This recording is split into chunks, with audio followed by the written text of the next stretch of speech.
I'm a little bit surprised that I'm managing to make this tape because Parkinson's has really been a great hardship. I have known from experience that my peers and so-called friends don't care very much. Oh yeah, that. When I had a heart emergency, nobody brought me flowers. My grandmother spoke of taking care of my grandfather after his stroke, and she said if we hadn't been so intimate and so close all those years, I don't know if I could have done it. So I've always known that the provincial norm that I was raised under in Pittsburgh was going to be a great liability to me in old age, that I was going to be alone, deaf, possibly facing dementia from Parkinson's disease. The University of Pittsburgh is the #1 philosophy school, at least in its own estimation. I don't think they don't know what they're laughing at when they say that idealism is a joke. I suspect that they do understand what idealism is, and they have very significant cultural reasons to argue under their provincial norm that it is a joke. So, what is it that they think is so funny? Well,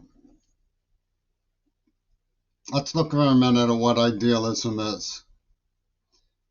Suppose you, like me, have been tortured and homeless, and then tortured again, lied to, attacked, sexually abused, vilified, slandered, and had deadly wolf packs incited upon you. And the perpetrators still, like hungry wolves, continue circling. And then one particular well-to-do do-gooder looking after his own estate steps forward and says, all here are equally to blame. You must forgive them. For you yourself are part of the union of sin. Would a true friend stand for it? No. A true friend would say, you have no right to forgive that, Mac. You have a mandate and a moral obligation to refuse. That would be an idealistic person indeed, an ideal friend. Instead, they say, Bobby Sands had it light when he spread feces on the wall of his prison cell. His suicide was easy compared to the 15 minutes of fame of Aaron Bushnell, who lit himself on fire to protest Gaza. The moral absolute is that we fight ferociously for a penny. We make pornographic starlets of children. We make extermination something to be laughed out of court. And so Pitt does know what they're talking about when they say an idealistic friend telling you you must not forgive and you have a mandate to resist. Queerball is no friend at all. And they laugh at such an idea. And they tell somebody who says that they are your friend that you have Parkinson's, and they say, oh yeah, that. I'm not going to go into how hard it is, but when you look at the roster of issues that are raised, one of the things that you find is the way that Seattle statescraft justifies how they've used me and continue to use me. They're sitting pretty on the slovenly accomplishment, which is the rape of Gaza. For the very people who tortured me and I so long warned them about are the people doing that to Gaza too now. But they're sitting pretty because they never complained. And the issue was disappeared into the occult of physical graffiti. What are these provincial norms that they hold against me and say that I'm in a union of sin? Well, when my sister was about 16 years old, she made the mistake of sleeping with a fellow from Madison, Wisconsin, who got it into his head that he was going to come and marry her. When he found out that she really didn't want to put it beyond a one-night stand, he tore apart my stereo and made off with the speakers. Another fellow from Harvard broke her windows. Another big Donald broke her ribs. She had a way of giving herself to these men who had a bad temper when she decided she wanted to stop. Women used to do that to me too. It's a provincial norm in Pittsburgh. And they say that I'm the wino who ran out on the girl. How many of the girls who make no when Ann Mitchell and Yoko Ono made racy movies of me with were hired as attack prostitutes under the walrus doctrine of Pope Carl? Persona, meaning queer ball, was subjected to successive degradations of the X motive. We're dealing with an elect in the Calvinist sense, I suppose it is Calvinism, people who are predestined for wealth and the others are to be torn apart by the rabble. The man who broke my sister's windows, the Harvard fellow, scorned the consumptive son of the Tsarina and said that the Russian peasants so scorned him that revolution was inevitable. So we see what Putin, Trumpy Toon, and Yoko Ono's strategy is to make queerball look so contemptuous that he becomes a symbol of America. And this, of course, is why Gaza hedged their bets in the AIDS maelstrom. Right when COVID started, seriously, Kennedy died. And by a style of tactic, Seattle left their calling card on her murder. But it's important to understand what that tactic and style is to understand who they are in other cases, like Mackenzie Shirilla and my father, possibly even Dean Tierno from long ago. Gaza was silent and sitting pretty because of the Crimson Wedge. King Crimson has an honor code. John Stockwell, a senior member of the National Security Council, who followed me to Allentown, where I was living with a man who I met through Peter Gabriel's friend, Robert Fripp of King Crimson, was also in the CIA in Africa for a long time.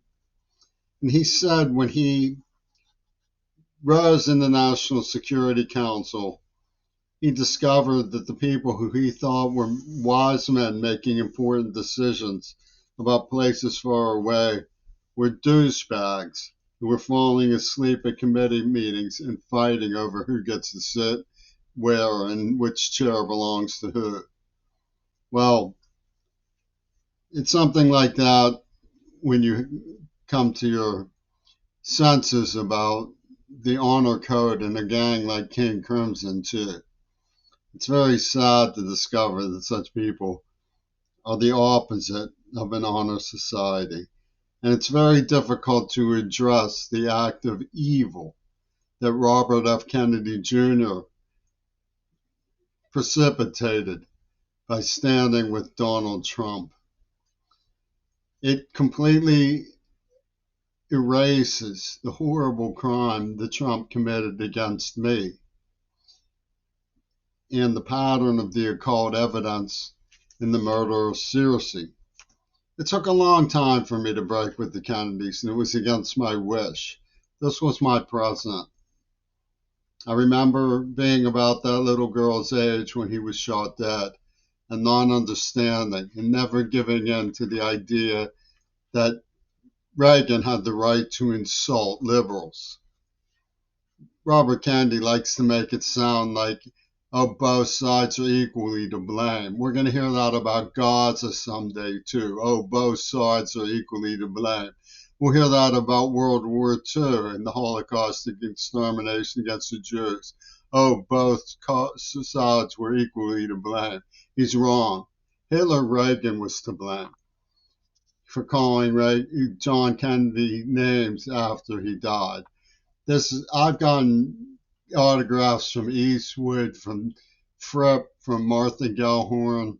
The only one I've held on to this moment in time is the card I got about the death of Searcy Kennedy. Don't make it sound like I want to break with the Kennedys. Make it sound instead like Robert F. Kennedy left me no choice as an advocate for his own uncle's killers. And why would he do that? Why would he take a scrawny, thoughtful little boy at the mercy of a maniacal,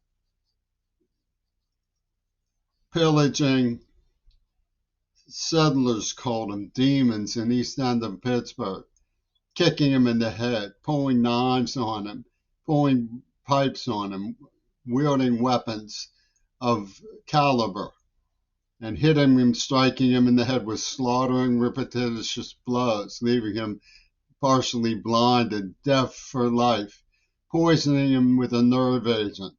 Why would he stand up for them?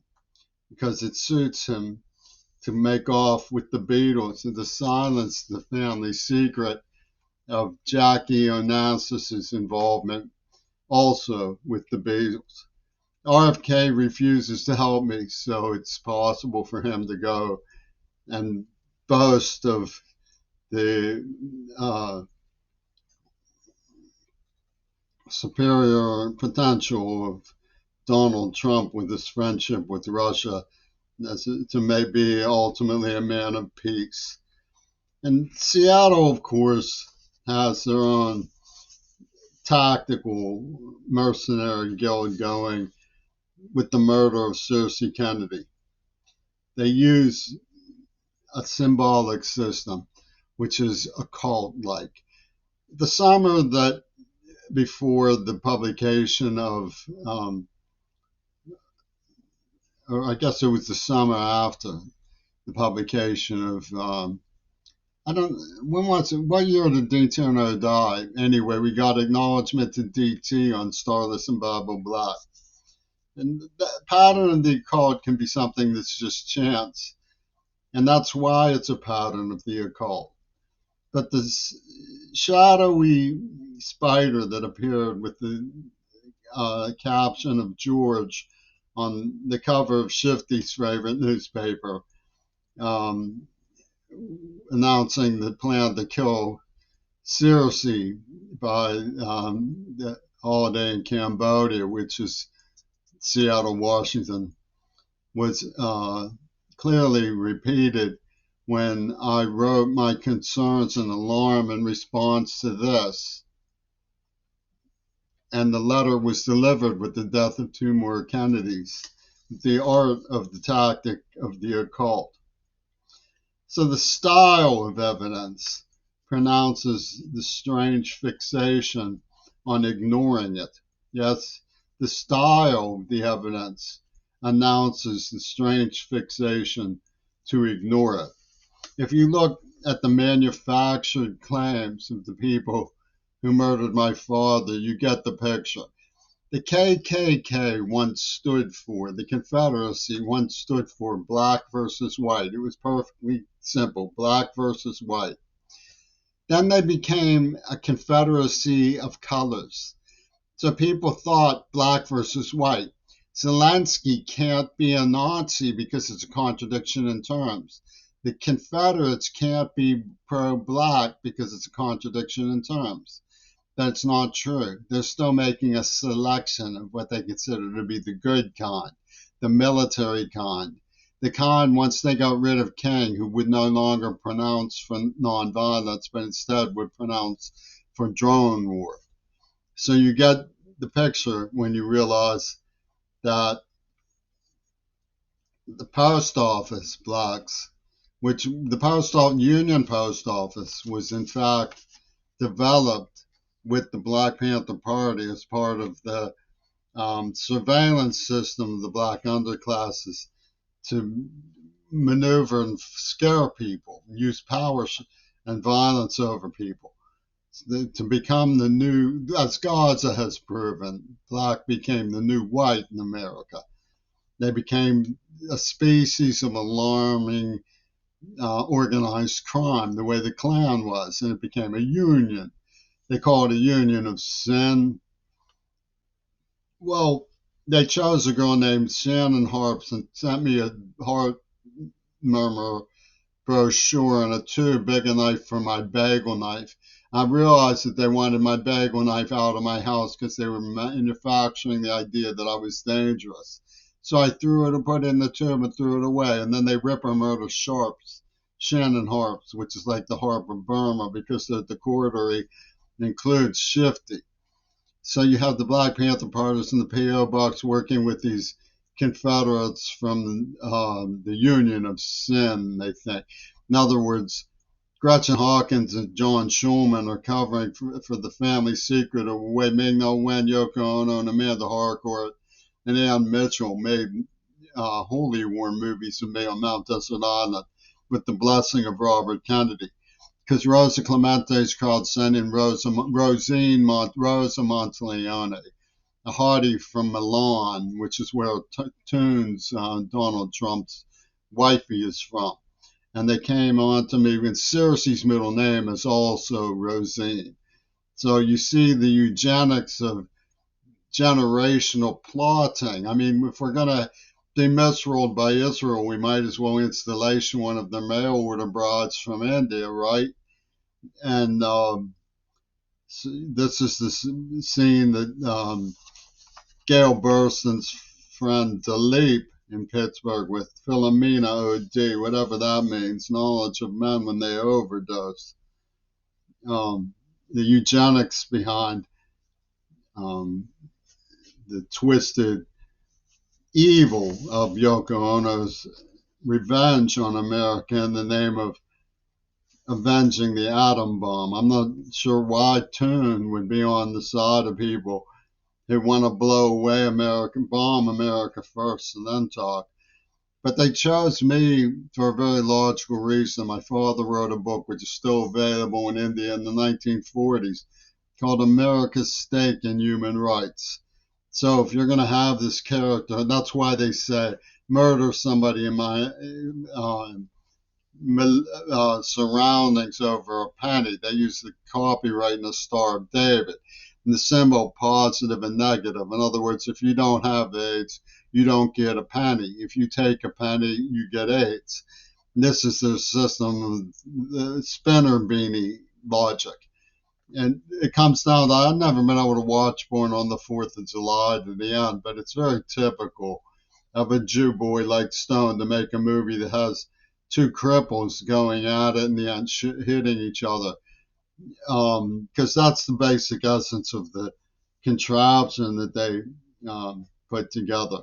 And it's not anything other than a stooge philosophy, which Pittsburgh evidently excels in. They put on the crown of fools for themselves and anoint people like Dusseldorf, this kid went by, wearing a Confederate hat to blackmail with the violent Zionist gangs, somebody who they tortured and gassed. You don't even see the symbolism of gassed child, do you?